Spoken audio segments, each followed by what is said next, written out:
Inaigting po ng bayan ng Asingan ang kampanya para sa kalusugan at kaligtasan po ng komunidad sa pamamagitan ng pagsasagawa ng libreng anti-rabies vaccination para sa mga aso at pusa. Sinimulan po ang pagbabakuna kahapon Pebrero 9 at magpapatuloy ngayong araw sa Barangay Sobol bilang bahagi ng patuloy na hakbang upang maiwasan ang pagkalat ng rabies, isang sakit na mapanganib hindi lamang sa mga hayop kundi maging sa mga tao.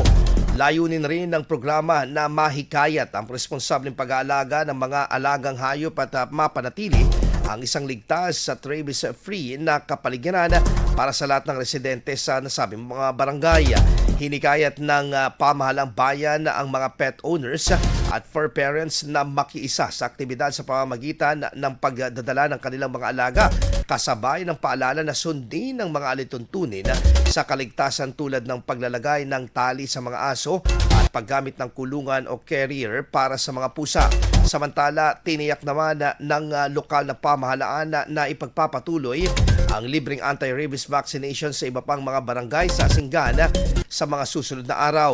Alinsunod ito sa opisyal na schedule at anunsyo ng nasabing bayan.